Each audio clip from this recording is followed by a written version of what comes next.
बिस्मिल्लाहिर्रहमानिर्रहीम। अस्सलामुअलैकुम। Welcome in my Kanzul Rahman cooking valley. आज मैं आपसे सुपर केक की रेसिपी शेयर करूंगी जिसमें हम अंडों का यूज नहीं करेंगे, मैदे का यूज नहीं करेंगे, बटर मार्जरीन यूज नहीं करेंगे, मशीन का यूज नहीं करेंगे, मगर फिर भी ये केक बहुत जबरदस्त और स्पंज इसका बहुत स्पंजी बनेगा। बहुत सॉफ्ट केक बन के तैयार होगा ये। और इस टी केक को बनाने के लिए हमें बहुत ज्यादा पैसे खर्च करने की भी जरूरत नहीं है, तो घर ही के सामान से हम इसे रेडी करेंगे। तो चलें इसे बनाना स्टार्ट करते हैं। तो सबसे पहले हम यहाँ पर केक का मोल्ड रेडी करेंगे और मोल्ड को पहले मैंने ऑयल से ग्रीस किया है, फिर बटर पेपर लगाया है और बटर पेपर को भी ऑयल से अच्छी तरह से ग्रीस कर लिया है। तो मोल्ड हमारा रेडी है, इसे करते हैं साइड पे और चलते हैं नेक्स्ट स्टेप की तरफ। और अब हमने एक बड़ा बॉल लिया है, इसमें ऐड करेंगे 1 कप आटा और ये वही आटा है जिससे हम रोजाना रोटी बनाते हैं। ये 1 कप लिया था और फिर मैंने इसमें से 2 टेबल स्पून भर के निकाल दिया है और इस आटे को 2 बार मैंने छान के लिया है।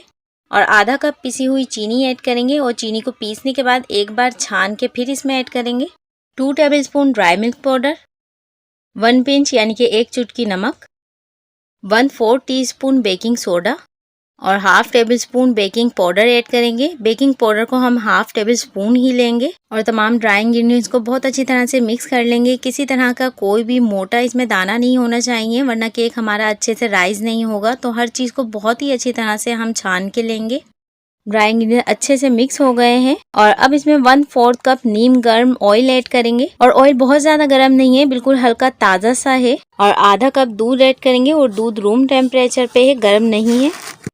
और अब हम इसे मिक्स कर लेंगे और यहाँ पर मैं एक विक्स से मिक्स कर रही हूँ और विक्स को मैं एक ही डायरेक्शन में देखें किस तरह से चला रही हूँ। और केक के बैटर को हम ओवर व्हिप नहीं करेंगे, फेंटते हुए बिल्कुल भी मिक्स नहीं करेंगे, इसे जल्दी से मिक्स कर लेंगे।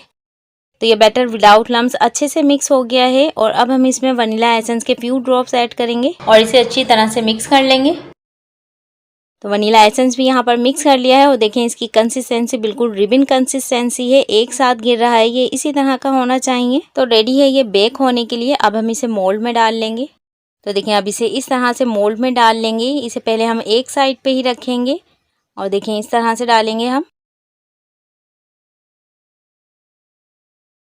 तो केक का बैटर मोल्ड में डालने के बाद मोल्ड को अच्छी तरह से टैप करेंगे ताकि एयर बबल्स निकल जाएं। एयर बबल्स अगर इसमें होंगे तो केक हमारा अच्छा सा राइज नहीं होगा। तो यहाँ मैं थोड़े से कट किए हुए बादाम के स्लाइस ऐड कर रही हूँ, आप इसकी जगह टूटी फ्रूटी भी ऐड कर सकते हैं।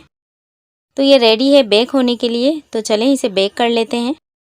और यहाँ केक बेक करने के लिए मैंने पतीले को पहले ही प्री हीट कर लिया है और यहाँ देखें स्टैंड रखा है मैंने। तो यहाँ हम छोटा सा केक बना रहे हैं और मेरे पास छोटा स्टैंड नहीं था, बड़ा ही था, इसलिए ये केक का मोल्ड मेरा स्टैंड के अंदर की तरफ गया है। तो ये स्टैंड में थोड़ा अनबैलेंस हो गया है, एक तरफ से गिरा हुआ है और एक तरफ से उठा हुआ है, मगर फिर भी हमारा केक बहुत ही अच्छा इसमें बेक होगा, राइज होगा। तो अब हम इसे कवर कर देंगे और इसके ऊपर भारी सी कोई चीज रख देंगे ताकि इसमें से एयर नहीं निकले। और इसको हम दम वाली आंच से थोड़ी सी तेज रखेंगे, बस पतीले को आंच टच ना करे। और 30 से 35 मिनट में केक आपका अच्छा सा बेक हो जाएगा।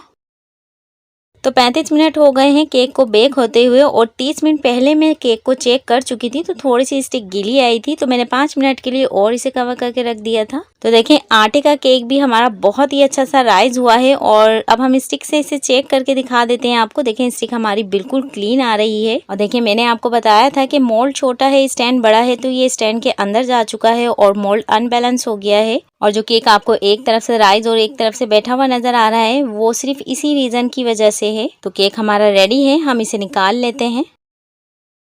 तो केक को हम यहाँ पर ठंडा कर लेंगे और एक कपड़े से इसे कवर कर देंगे तकरीबन 20 से 25 मिनट के लिए। उसके बाद हम इसे टिन से निकालेंगे।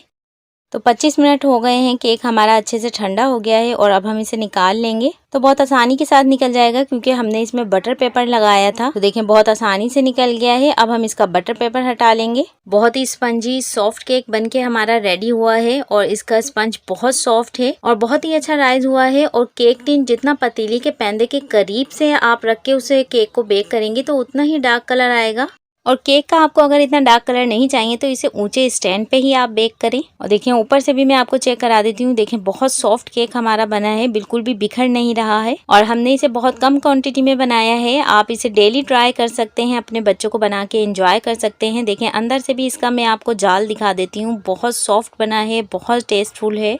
तो देखें वाओ, बहुत जबरदस्त है। अंदर से भी कितना जालीदार बनके केक हमारा रेडी हुआ है और खाने में तो इसका जवाब नहीं है। जब आप किसी को बना के इसे देंगे तो कोई नहीं पहचान सकता कि यह आपने घर के आटे से केक बनाया है। तो देखें इस केक का स्पंज देखें आप, कितना सॉफ्ट है, कितना जालीदार हमारा केक बनके तैयार हुआ है। तो इसका जाल देखा आपने और इसकी सॉफ्टनेस देखें, कितना जबरदस्त एगलेस केक और आटे का केक बनाया है। तो आप इस रेसिपी को जरूर ट्राई कीजिए, सबको बना के खिलाएं और सबको हैरान कर दें कि आपने आटे का केक इतना जबरदस्त घर में बना के तैयार किया है। और इस सुपर और इजी केक की रेसिपी को जरूर ट्राई कीजिए, मेरे स्टेप जरूर फॉलो करेंगे तो आप पहली बार में ही बहुत ही जबरदस्त सा केक बना के रेडी कर लेंगे। तो अगर आपको हमारी रेसिपी पसंद आई है और आपको हमारी वीडियो से कुछ सीखने को मिलता है तो हमारे चैनल को सब्सक्राइब कीजिए, हमारी वीडियोस को लाइक कीजिए, ज्यादा से ज्यादा शेयर कीजिए और मुझे कमेंट्स करके जरूर बताएं कि आपका केक कैसा बना।